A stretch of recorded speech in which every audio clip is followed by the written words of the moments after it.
All right, if you make samples with AI platforms and then flip those samples into original beats, I have some bad news for you. Making samples with these AI platforms isn't what you think it is. I know producers want to flip samples, but they don't want to deal with sample clearance, and they don't want to just continue using the same samples that every other producer has access to. Well, great, because there are more platforms than I can count that offer AI generated samples. All you have to do is type in a prompt. Make me a 1970s soul sample. Make me a sample with vocals.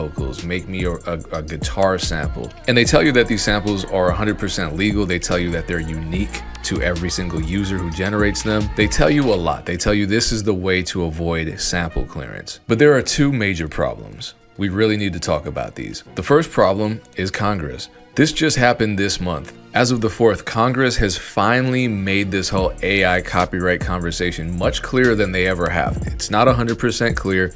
It only covers one particular use of generative AI, but unfortunately, this is the use that most of you producers are applying when it comes to sample making. AI generated music cannot be copyrighted. This is now a rule. This is now a conclusive rule that the US Copyright Office has publicly released, asserted, stated, this is what it is. And let me just read it, but there's a very important part of this that I want to emphasize. Based on the fundamental principles of copyright, the current state of fast evolving technology, and the information received in response to the NOI, the Copyright Office concludes that existing legal doctrines are adequate and appropriate to resolve questions of copyrightability. Remember, we were all holding our breaths to see if Congress would change the laws or adapt the laws to the new technological landscape, with generative AI now being at the forefront. They haven't. What they're saying is, no, the old laws are fine. The old laws explain everything we need to explain at this point. This is as far as we're going to get. However, copyright law has long adapted to new technology, not really,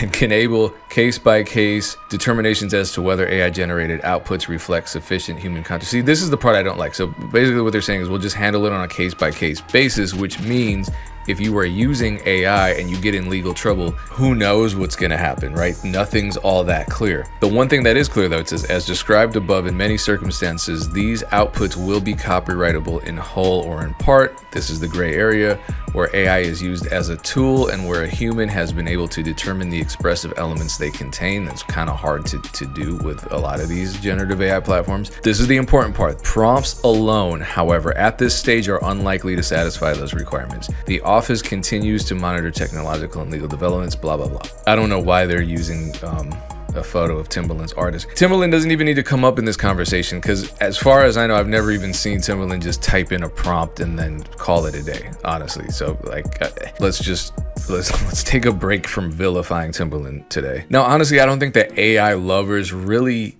understand what this means, nor do they care. Because in order to understand what this means, you have to understand the music business, which means you have to understand IP, intellectual property law. But to those of you who do care, it simply means if your music is generated just with a prompt and nothing else, it's probably in the public domain, which means you don't own it. You are not a copyright owner of that generated prompt. Speaking of samples, I drop samples and collab ideas every single week in the Discord. If you haven't joined, it's $5 a month. Join, get access to the private Discord. It's free from spam. We are collaborating on beats. We are selling those beats, and everyone's making money off those sales. And there's a lot more going on. We'd love to have you there. Shout out to all the members. Patreon.com/DJPayne1. The link is below. Let's get back to the video.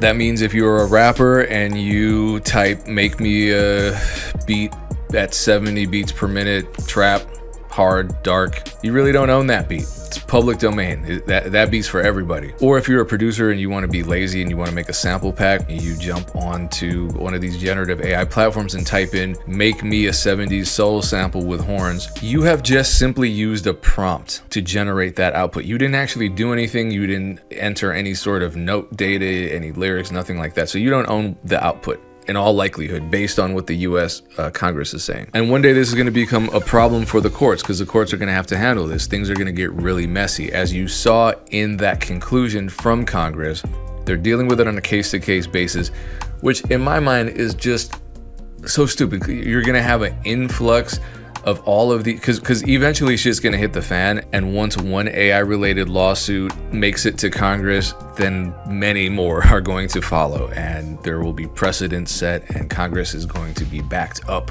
with lawsuits. So I don't know why, I guess because it's Congress. They're too busy bombing girls' schools overseas. But you would think they would want to anticipate these problems and set some very clear copyright rules before they get inundated with a bunch of cases. But no, why would you be proactive? That's silly. What it also means is that I could go on, so let's just say I'm browsing this platform. What is going on in these images?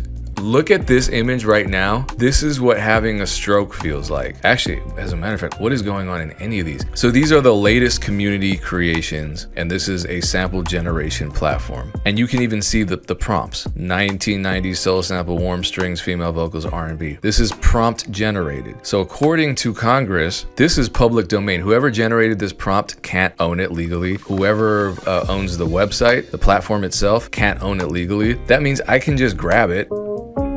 I don't want it, but it means I could grab it and sample it myself and no one could do anything because legally it's in the public domain, so I can use that. So it's not really unique to the person who created it because they're not an owner of it. And worse yet, if you create a body of work that's all generated by AI prompting and you go to the Library of Congress and try to copyright it, that's not legal.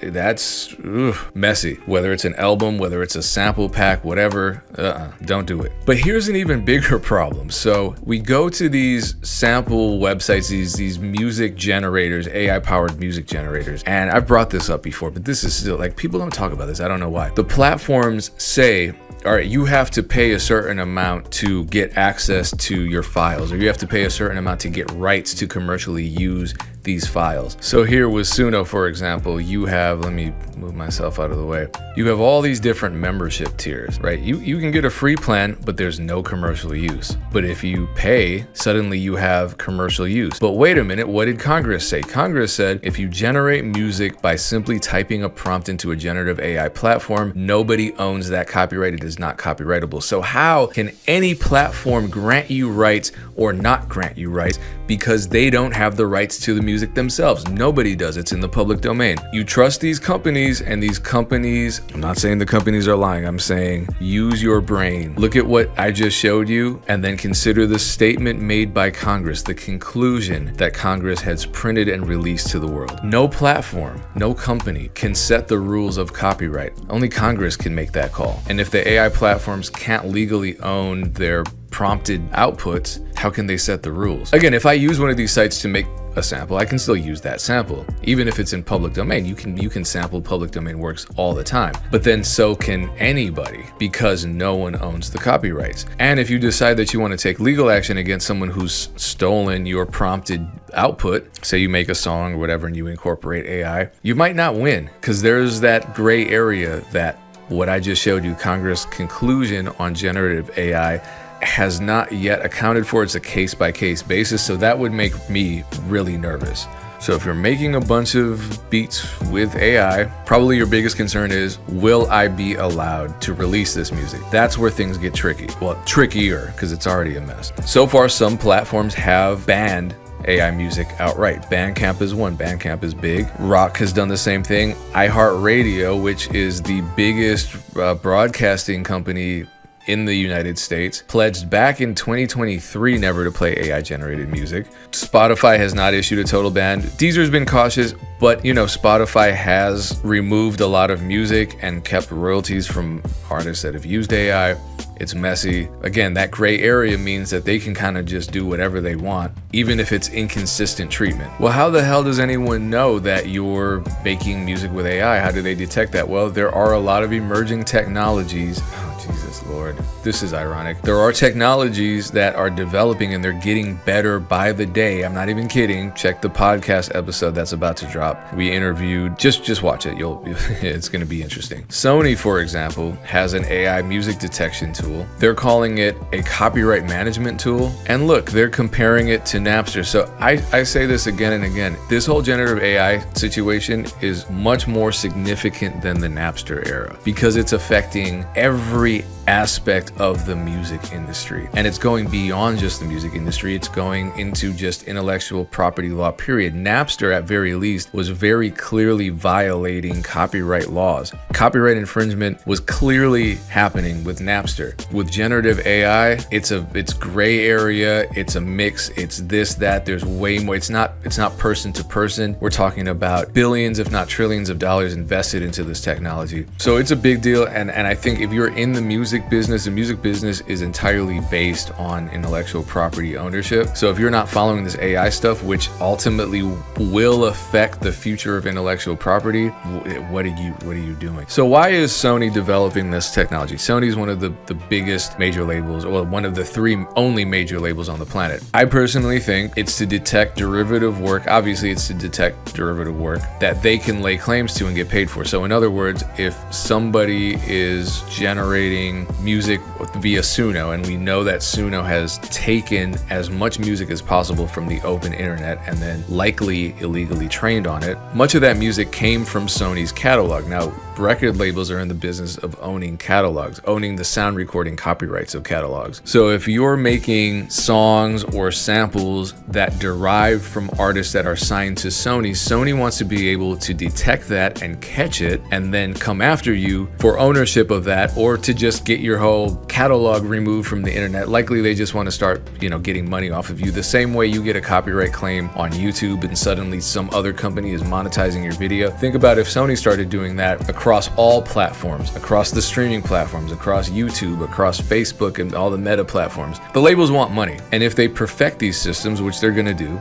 it will be a legal nightmare for AI users. If you flip an AI generated sample and it was trained on some Sony artist, for example, Michael Jackson or Luther Vandross, they're all legacy acts owned by Sony, then Sony could come after you for sample clearance. And that defeats the entire purpose of using AI to avoid sample clearance. Now, I'm not talking about Lemonade, I'm not talking about Ace Studio, I'm not talking about Kits.ai or these companies that aren't these prompt-driven AI tools. And you've seen me review some of these sites. Ace Studio, for example, that was tough. I mean, I love using it, but that was tough to write every lyric, but it gives me a lot of control over it. It's not like just typing a prompt into a window and waiting 30 seconds and suddenly there are 2 fully produced, generated songs for me to do whatever I want with her. So I'm not here to just scare everybody. The point is, there's a lot going on. This decision from Congress is a major decision that will affect all of us in this space if we are using AI technologies, and it's pretty much unavoidable at this point because it is being shoved in our faces, integrated into our DAWs, etc., etc. And it's better to know what we're getting ourselves into rather than end up getting caught off guard later on when something goes down that we don't anticipate. So stay safe out there. We were making music before generative AI came along. So regardless of what happens to the technology, we can continue making music unless it completely replaces us. But again, I've made videos where I've asserted that I believe before AI destroys the music industry, it's going to destroy every other job and the planet. So it won't even matter at that point. I don't want to end on something so dark. So here's a cute photo of a cat.